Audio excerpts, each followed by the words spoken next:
big on the East Coast and they're big on the West Coast and they're down in Chicago, but we don't have it in Wisconsin. But Rite Aid was a little company. They had 8 stores and they were out of Pennsylvania. So it was a relatively new store. And you might want to say, well, why did he buy Rite Aid from me? Because it cost $22. And he thought it was a good stock. About 3 months later, I got a check in the mail for 5 cents. Anybody tell me what that might have been? I got it from the Mellon Bank in Pittsburgh.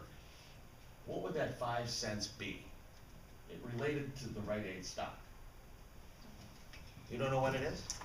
We should. Quarterly thing. Yeah. It's that quarterly thing. It's called a dividend. Yeah. Write that word down. If you learn nothing today, else, you must remember the word dividend. What's a dividend? I'll reiterate it later, but a dividend is a reward that you receive from buying a stock in a company that pays dividends. It's cash. Companies pay dividends in cash. And I had my 5 cents. My mom and dad thought it was the funniest thing in the world that I got a check for 5 cents. I remember my father saying, cost them more to produce the check than the check is worth. Can you hear your parents saying that? Sure you can. That's what my folks said. So I went to Sister Lucetta. And I said, what is this? And she told me, she explained to me what a dividend was. Because you took the risk of ownership, of owning that stock, the company rewards you quarterly with a little bit of cash. And you can choose to get that cash. What was I going to do with a nickel? Well, I could buy a Coke back then, or a candy bar. But I decided to take Sister Lucetta's advice and do what with it? Anybody tell me? Yes, sir. Reinvest it. Write that down.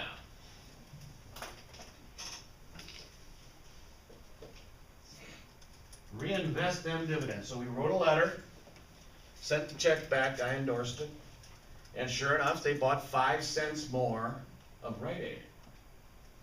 I had a little more Rite Aid than I did before.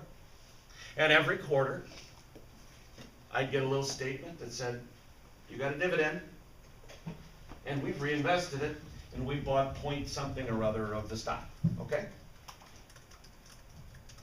Well, when I had invested enough dividends, they sent me another share in the mail. In those days, they sent you the actual paper shares. Today, we do everything electronically, of course. But in those days, they sent you the paper. So pretty soon, I went along, I had 2 shares. The company was growing, too, by the way. They were building stores all over the place. And as they built stores, they had to capitalize the stores. So they issued more shares of stock. And if you owned a share of stock, sometimes you get another one. It was like a 2-for-1 deal. Suddenly you had 2 shares of stock. Where before you had what's called a split.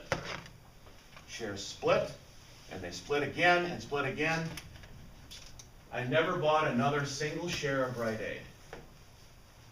And when I was 42 years old, I sold the reinvested dividends, and I sold all of the shares that I had received on the splits. How much do you think it was worth? It was worth $18,000. From a $22 investment when I was 13 years old. Think about that. What did you think of that investment? Not bad, huh? I mean, I bought other investments over time. Should have probably bought more of that. But I did. I just thought it was neat. I had my mom kept a great big file. I went away, I went overseas, I came back. Suddenly there was this big file full of Rite Aid shares. And I kept them, and I kept reinvesting dividends, and the stock kept splitting.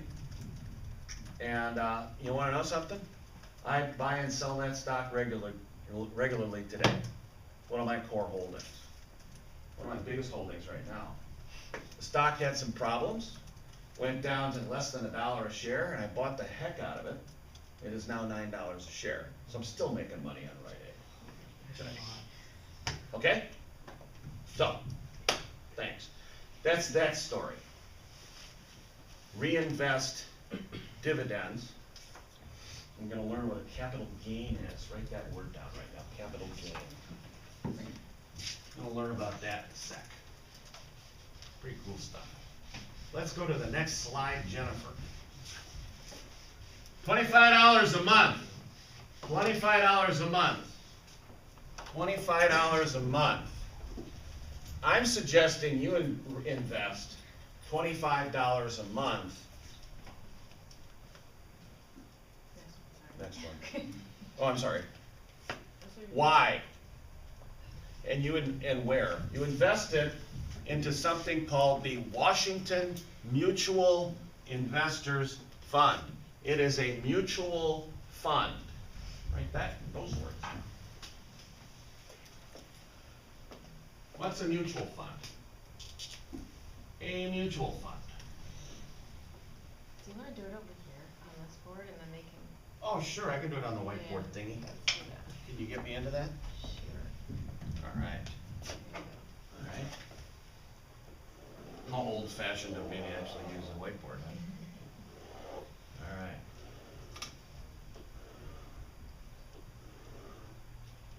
Yeah, I would draw it too, and it'll help you understand what I mean. Yeah, Jennifer will, you can print this out or save it or whatever you want to do.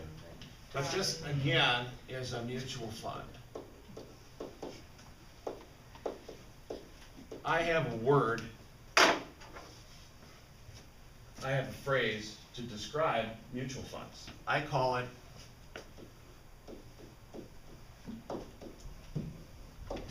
cherry pie money. Anybody like cherry pie? I do.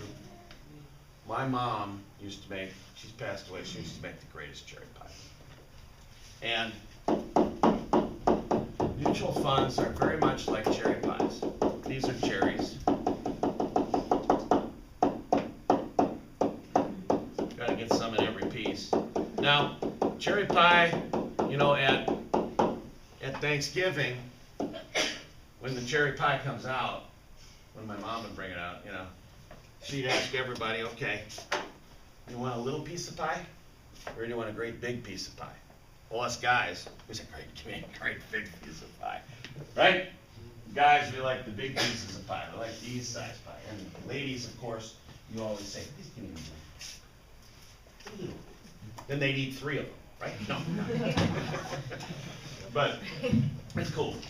But each cherry in a mutual fund represents what? An individual stock, right? That makes sense? So what you do with the Washington Mutual Fund, with your $25, is that you buy a share of the whole pie. You buy the whole pie. And along with it, you get all of these stocks, all these cherries in the cherry pie. Because American Fund's there, they're the manager of it. They're one of the many thousands of managers of money in the mutual fund concept. What I'm suggesting to you guys is not to buy an individual stock, but to buy a mutual fund that has a variety of different companies in it. Now, I chose the Washington Mutual Fund because it's going to have companies with only one kind of focus in it: dividends. Every one of these pays a dividend. And what does it do? What you would tell it to do is, could you reinvest that dividend and make that cherry bigger? You know, when you put the cherry pie in the oven, what happens to it, to the cherries? They kind of puff up, don't they? They get a little bigger. And that's the idea. You put it in the oven, you let the manager manage the cherry pie, and what happens? The cherries get bigger because we're reinvesting dividends, and the stocks do what? They appreciate in value, right? You know, stock market, every day you hope that it's general is going to go up. And so what do you have with a mutual fund? You have a manager. So you, Mr. and Mrs. Big Shot, with your $25, You have hired yourself a world-class manager in a mutual fund through the guise of buying a cherry pie. Now, a couple things are going to happen with your manager. Your manager is going to say, all right, we're going to sell. We did well on this. Uh-oh. Do I have to put this back down first? Yeah. Wait, hold on. How do I erase part of that? Technology. Here, try it again. Well, my entire cherry went poof. So we'll make that a little smaller. Okay, you get the idea. So we sold half of that cherry, and we're going to reinvest that over here. That's what managers do. What do each of these pieces of the pie represent? You may ask yourself, Mr. Otto, what does that represent? Well, this great big one over here, that could be tech. Give me an example of a tech stock. Come on, hurry up. Google. Anybody else? Apple. Apple. Great. Good idea. Good stuff, guys. Google, Apple, those kinds of companies are in here. Each of these sectors, and this is a sector, write that one down. Each of these sectors of our capitalistic economy. There's a tech. Give me another example of a sector. Anybody? Medical. Medical. Good. How about another one? Food. We'll call it consumer staples. That's called staples. That's not like the store where you buy, paper and staples and stuff. But consumer staples is stuff we use every day. Food, soap, all that kind of stuff. Okay? Make sense? Anything else? How about another sector? Get your brain moving. What? Metals? Metals. Yeah, we're going to call that, we'll call it metals. Or raw materials, What we lump in with metals is stuff like agriculture, like corn, soybeans and stuff, and then there's metals, and then there's mining, and it's a whole big old sector. Let's just say that the staples guy took maybe Procter & Gamble had grown really big, and they went into the metals area. They bought Gold Corp because he thinks gold's going to do really. Gold Corp is a stock that has mines, and it has the raw bullion, and it's got all the support stuff in it. You can buy a whole sector, if you will, in one stock. So you get the idea. So you got this manager, and they're managing your stuff. They're selling, they're buying, new money's coming in. They got to go out and buy some of everything. When your $25 comes in, and you get your share of the entire mutual fund, or the cherry pie, they got to go out and buy a little bit of that to cover your $25. Isn't that amazing? And with computers, we can do it, and they keep track of it all for you. So, cherry pie money, each piece of the pie is a sector. Each mutual fund has a different makeup of sectors. And where do these sectors come from? They come from something called the S&P 500. S&P, Standard & Poor's, makes up these, and we've followed these sectors for years. Maybe you've heard on the news, well, the utility index today, the Fed Philadelphia index, this and that. We have created a benchmark. The benchmark is the Standard & Poor's 500 or the Dow Jones Industrial Average. They both have these same sectors in them, and there's about 8 of them. And you've got 3 of them right here, 4 of them right here. There's consumer discretionary. There is utilities. A whole bunch of them out there.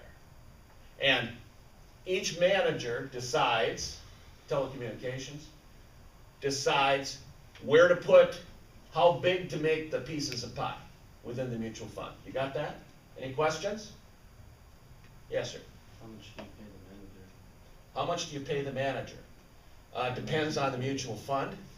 our good friends at American Funds, they charge an average of about 0.70 per year. So, if you put $1 in, they charge you 0.70, basically 0.7 of 1%. 0.07, no, 0.70. They charge you 1/10 of 1%. What's 1% of $1? $1, right? So they charge you 70 cents a year to manage your, I'm sorry, 7 cents a year to manage your dollar. That's pretty decent, isn't it? Not bad. No, that's not right. That's 7%.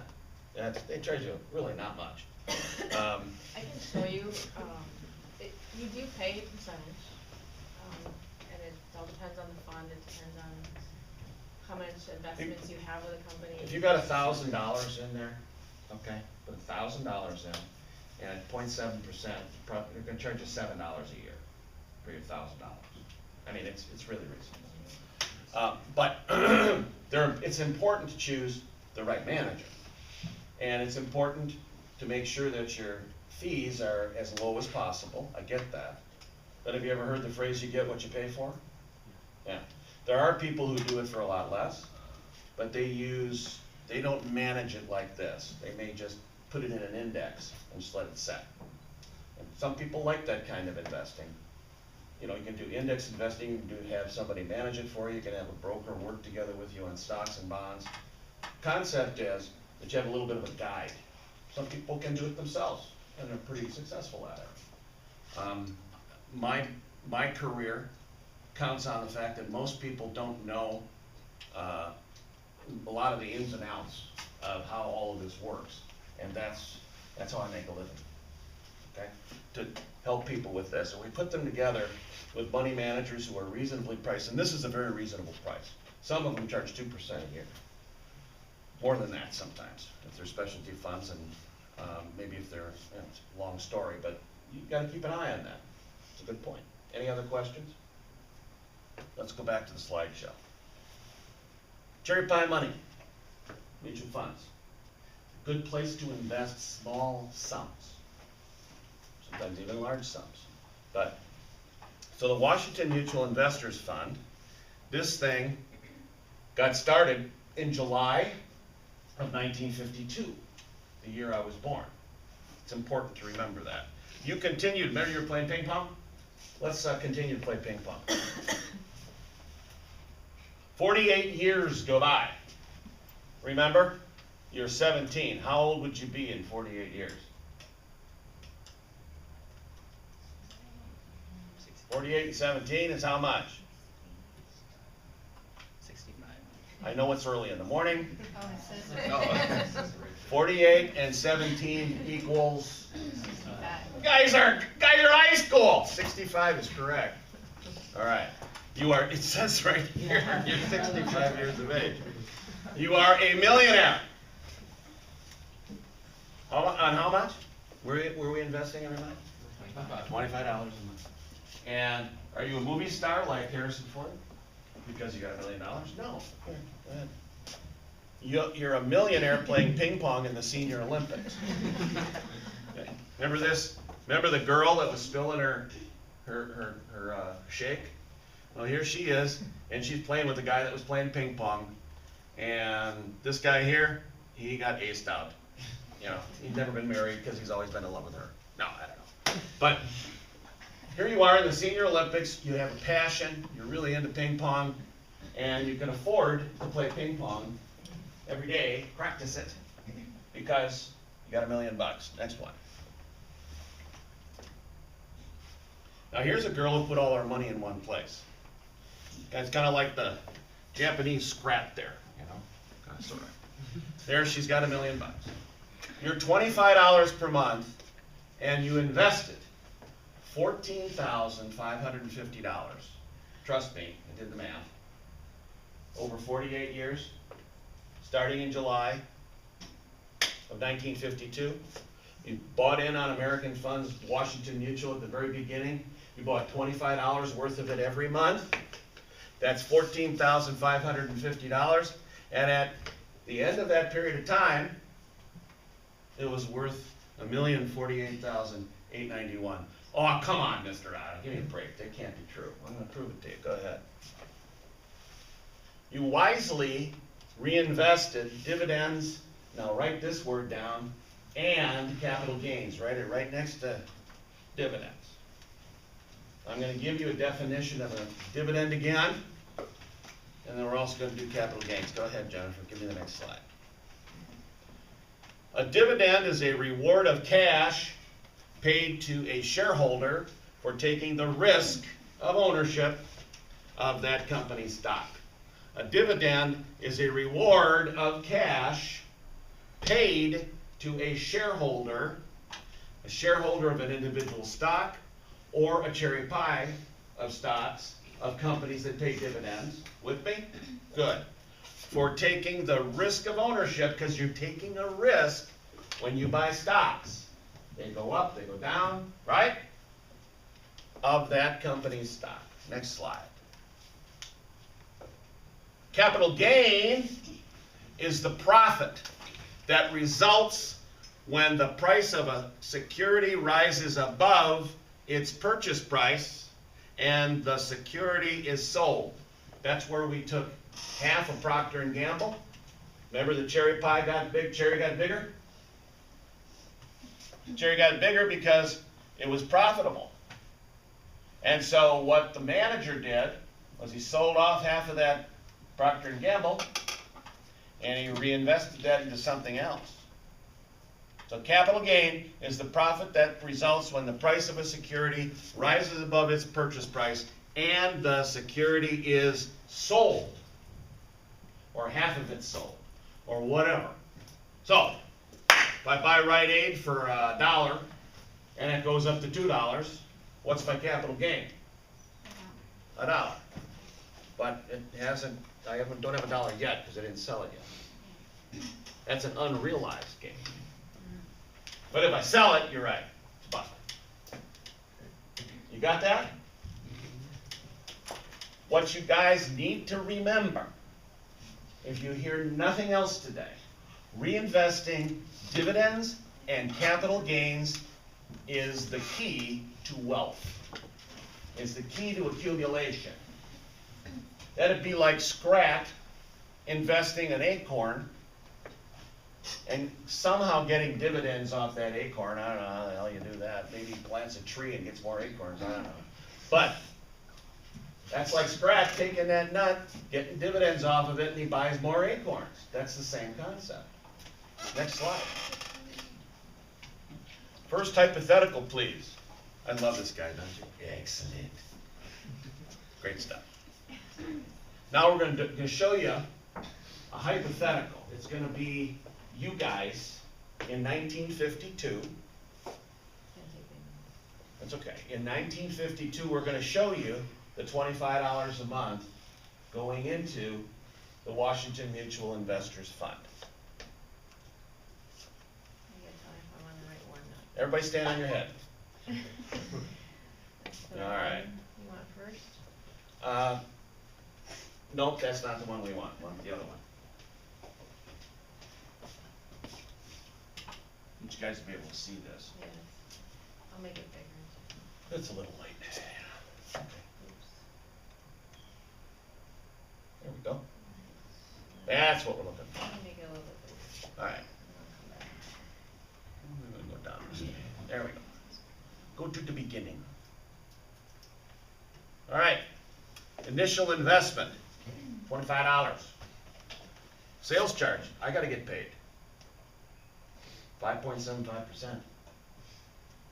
Pretty good, huh? Amount invested, I got $1 of that 25 bucks. A little less than that, but $24 invested, and you purchased 9.434 shares of what?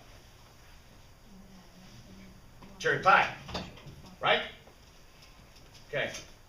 Now, over here, that was 12/31/52. Remember, it started in what month? July. So that's 6 months. 6 times 25 is 150. We got $1. Wow. In dividends. And cumulative dividend income, no capital gains, no buying and selling taking place, keep coming this way. By the end of the year, we held 57 shares, and it was worth $149. Wait a minute, Mr. Otto. You mean to tell me that you invested $150 of my hard-earned money, and at the end of the year, it's only worth $149? I want out. You're losing money. What would I tell you? Just be patient. Don't forget, we're reinvesting dividends, capital gains, and if you just keep at it, we'll make some money. 1953, you invested $25 a month times 12, $300. Could you guys afford $300 a year? You might. You, Miss Moneybags, with a job, you could do it. But you know what? You could probably do this if you really worked at it. Dividend income was 13. They didn't buy or sell anything. You held 180 shares, and it was worth $439. Oh. Well, that's still less. You're still losing me money, Mr. Otto. It's been 2 years we've been at this. Be patient. Be patient. Let's scroll down all the way to, let's see, that's 52. Let's go to 72, right here. Up here someplace. 72. Yeah, right there. That's the one. All right, here we are in 1972. You're still investing $25 a month. That year you got $786 in dividends. Capital gains that year were $6,251. Oh no, we're talking some money. Keep coming.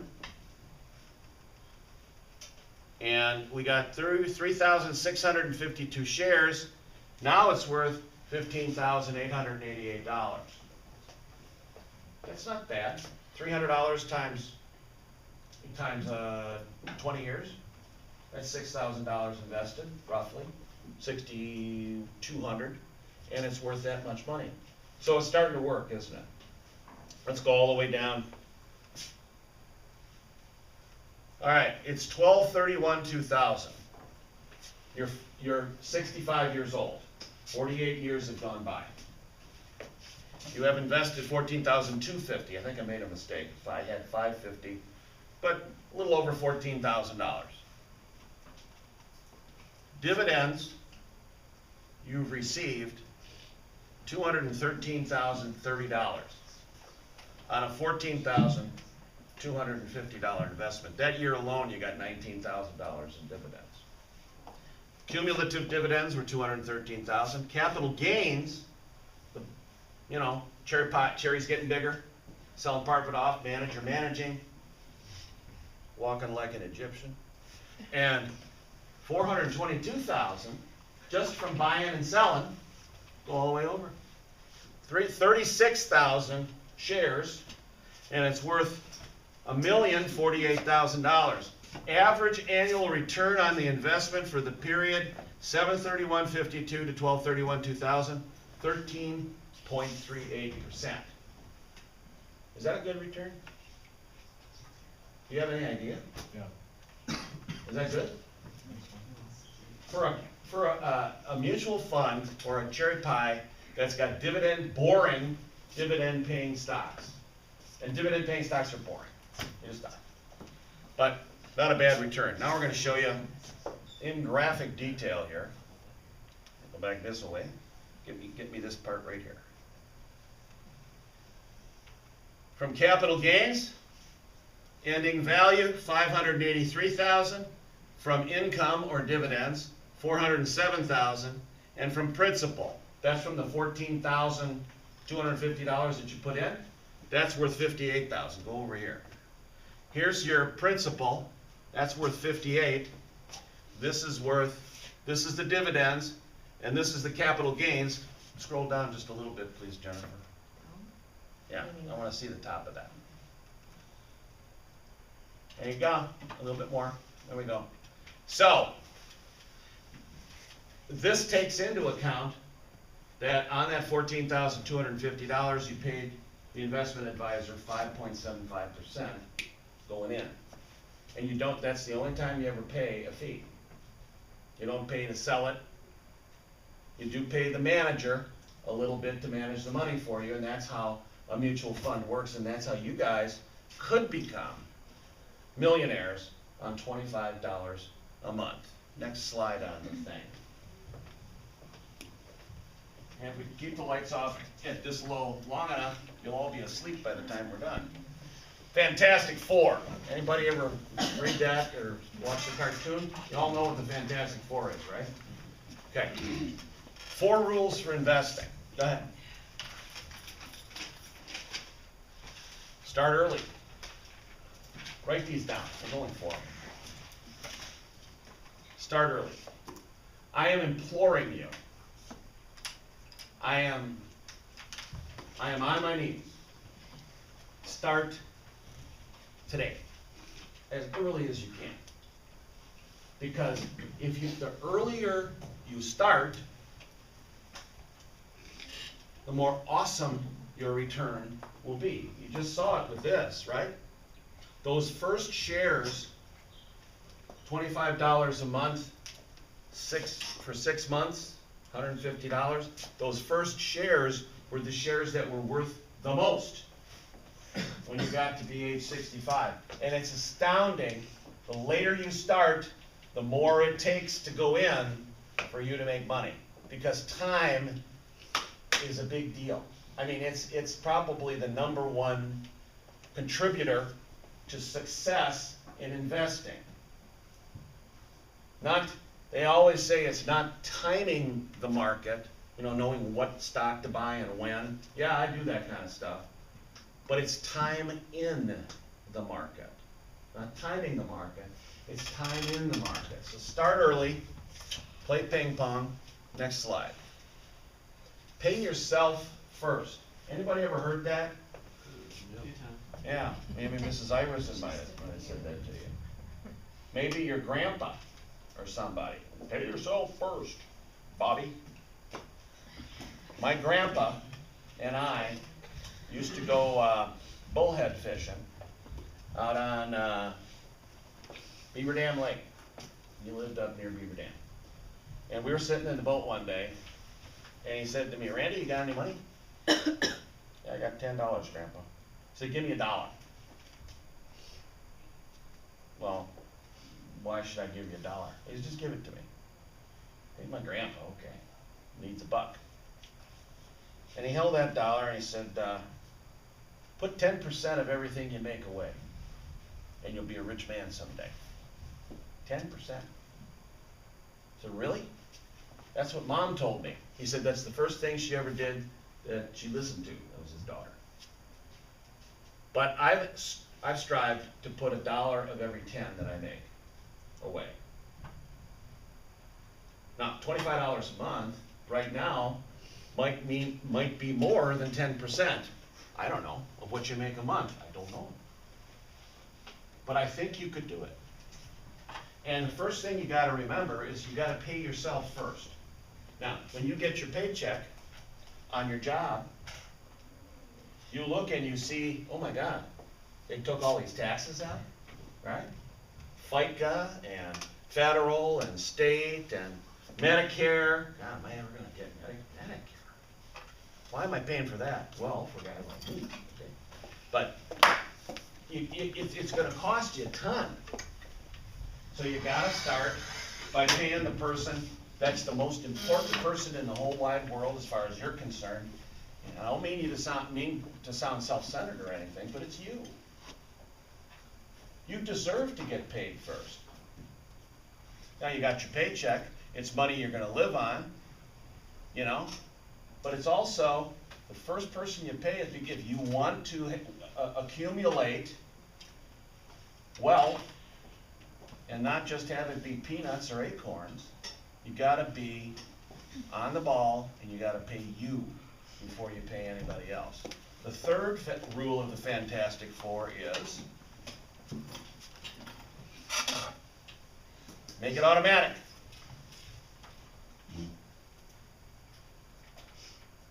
Find a way.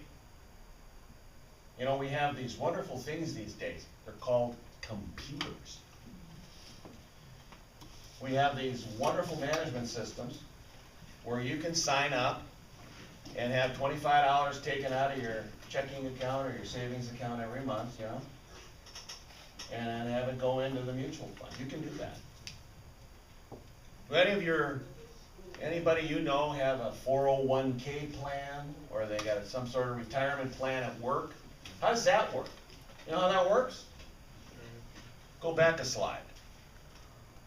If you're working someplace, you sign up and you say, I want 10% of my money to go into my 401k. You know what they do? Before tax, usually, they take that money out and they invest it in some cherry pie money. Take 10% of your pay, 2%, 5%, can be any kind of percentage. You sign up for it and it goes in there automatically. Jennifer's got one, I got one. And then, that's what's called automatic investing. You can do that outside of a 401k plan. You can say, I want to put $25 a month in that Washington Mutual and I want it to be automatic, and Mr. Otto, could you sign me up for that? Or whoever. Next one. Then you got to stay on track. This is the hardest one.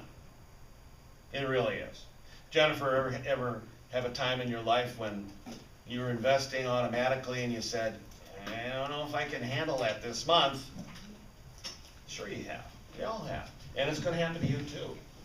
You're going to say someday, listen man, I'm eating dog food. I mean, I'm having a hard time making ends meet. But I kept on track. Because what happens is, when you stop the automatic investing, it's really hard to get started again. It just is. So you got to stay on, you got to keep investing. What if you're investing 20% a month and you say, well, I can't handle that this month, I got to take that down to 10. That's okay. You're still putting money in. Always just like Scrat, he's always looking for nuts, and he's always putting all his effort into it, obviously, but he's putting a little bit away every day, isn't he? Okay, next slide. So to review, fantastic 4 rules of investing. Start early, pay yourself first, make it automatic, stay on track. Do you guys still use the word dweeb? We did back in, when we were kids. Don't be a dweeb. You know what a dweeb is, don't you? Be a dweeb. Just do it. My favorite Fantastic Four guy was always the Rock guy. I liked him the best. So 4 rules. They're very simple. And listen, guys, sooner or later you're going to have to do this. Your parents all figured that out. Some of them earlier, some of them later. If you ask your mom and dad, your uncles, your aunts, your grandpas, don't ask your dog or your cat. They can't talk to you. But if you ask anyone, if you could have started early, seriously, ask this question. Go home tonight. Hey, Mom, Dad, if you could have started investing earlier, would you have done it? I can guarantee 100% of them would say yes. If I could have started before I was 13, I would have done it. But for me, Sister Lucetta was the spark. I hope I'm that spark. I've been doing this same talk for over 20 years. Started at the middle school. I have kids walking up to me at Century who have families, got great jobs. I hear across the carrots, hey, Mr. Otto! Who are you? You can't recognize them from all those years ago. And they walk up to me and say, I'll never forget that $25 a month thing you did. He said, I started. And he said, I really appreciate all of those little things that you taught us in that class. So this can come back, okay? That's the payoff for teachers. When kids come back and say, hey, Mrs. Iverson, thanks for bringing Mr. Otto in. That's all I remember from your class. No, but that's what a good teacher, and maybe a concept that bores into your brain and just germinates there. Do it sooner than later. Seriously. Start, make it automatic. Okay, next slide. Now, how many kinds of money are there? Well, I'm going to tell you. There's only 4. 4 kinds of money in the whole wide world. 4 kinds of money. Here we go. Number 1. Oh, that's Jerry Maguire. Show me the money. Anybody ever see that movie? Show me the money. Yeah, I'm showing my age. No. That's a great movie. It is. It's a great movie. You should see it. Really great movie. Anyway, next one. The first kind of money is the macaroni and cheese money. Write this baby down. Okay. I got 2 kids, both boys. I'm making a family-sized macaroni and cheese, right? The big box. I turn my back. There's this big sucking sound, and the boys are both there going, "What else we having for dinner, Dad?" Where does my money go every month? Well, it goes towards food. What else does it go towards? Yes. Huh? Yes. Gas for my car, energy. What else? What's another example of macaroni and cheese money? What about that roof over your head? Rent or a mortgage? Your parents are paying? Be your mom and dad for a minute, okay? Because you guys are getting it all for free.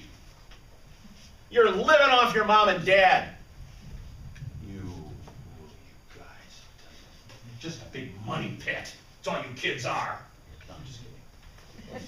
Maybe not, just a little bit. But everybody in the whole world has macaroni and cheese money. Let's go to the Donald. He's real popular these days, isn't he? Donald Trump. How much does he spend every day on his hairdresser? Crying out loud. How much does he spend every day in his helicopter, bopping around New York City? How much does he spend every day on his jet, going from place to place, making appearances, being a politician? How much does it cost him to live every day? A lot. Now, let's go with a beggar in Bangladesh. The beggar is sitting with his little cup, waiting for the next rupee to drop into it so he can feed his family that night. Macaroni and cheese? Donald, he's got macaroni and cheese too. You got macaroni and cheese. Your parents have macaroni and cheese. Everybody got macaroni and cheese money. It's the money, the fixed expenses, the stuff that you have to spend to put clothes on your back, to pay your cell phone bill, to do all that stuff. Got it? Mac and cheese. Next slide. Then there's the water heater money. Can you see there's a kind of a little sheen right here? This water heater failed, and there's a big puddle of water underneath the water heater. What happens when a water heater breaks in the basement? And your dad goes down in the basement,